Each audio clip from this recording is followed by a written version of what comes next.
Bande konanga réflexion na pesi bino mbote ya mingi musala bozoko sala eza vraiment kitoko mingi. En tout cas, je m'excuse nde beaucoup mona elongi na ngai te na moment où naza vraiment na musala et nazo sala effort. En tout cas, to mona na biso nyonso comme ça to yebana ka eza très important.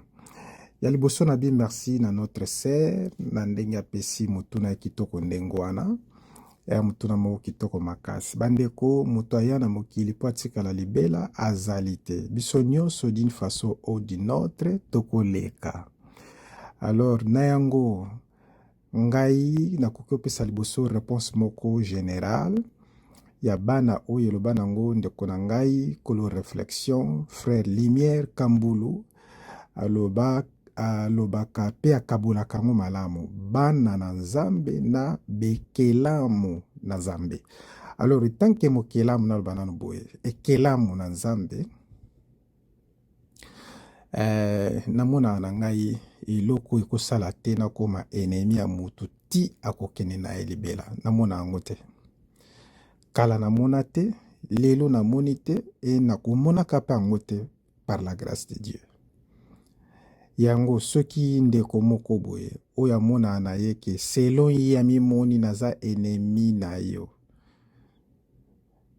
ngai mpo na ngai aza na ennemi na ngai te ye nde akanisaka bongo. Me soki alali ngai na oya na ngai nakoya nakolakisa respect na ngai nakolakisa ki naza na ngai mpe ennemi na ye te.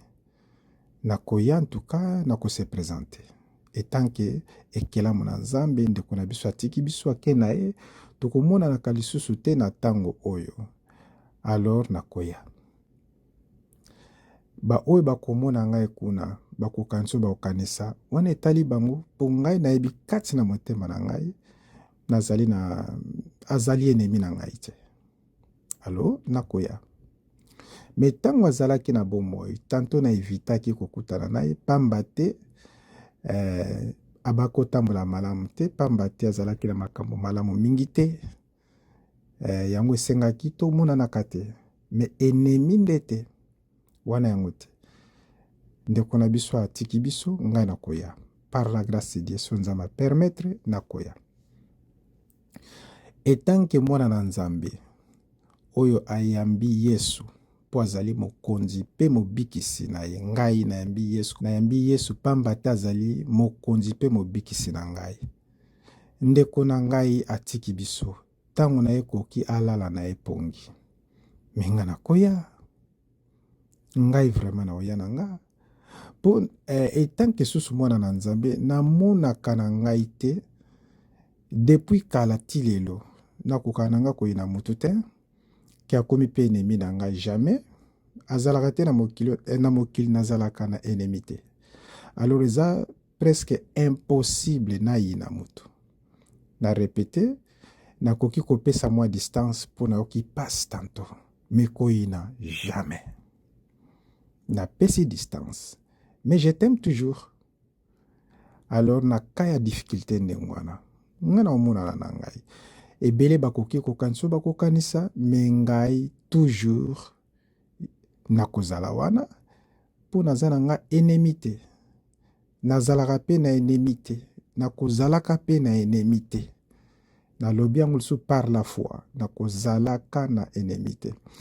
Mais ye nde mutu wana alali ne pongi akoki kokanisaki aza ennemi eza mawa ke na ye ndenge wana na makanisi na ye ya pasi ndenge wana eza mawa mingi. Me ennemi o ndeko na ngai kozala ennemi eza pasi ti eza kilo okosouffrir okomisala pasi balobi bamaladi ebele ezali kati na nzoto ya bato a cause ya kanda rancune e beaucoup ya bilo mo ekokana ndenge wana epesaka stress epesa mambo ebele omoni mutu yango oyinaka ye komosala pasi motema evimbi oke hôpital problème ce n'est pas bon.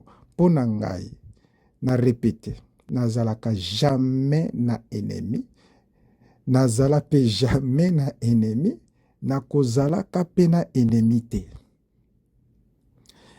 Mais nakoki na ngai kopesa mwa distance melingi koloba te nayini mutu non pesa mwa distance me oyini no mutu te ndeko na biso David asalaki yango pa mwana na ye, apesa mwana na ye distance, me ayinaki mwana na ye te. Mokolo Absalom akufaki, David alelaki, bato basutuki me koma oui mpo ayinaki ye te, azalaki mpe enemi na ye te, ala na bolingo ne kati na motema, me alingaki nde kokutana na ye te, pamba te bacirconstance.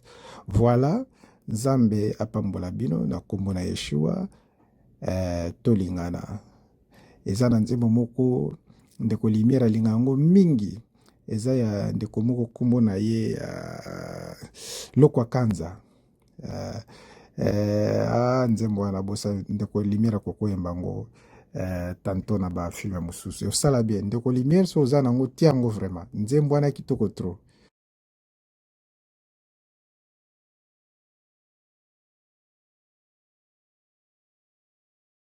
Lokwa Kanza ayemba nzembo ya kitoko. Nzambe apambola bino au nom de Yeshua.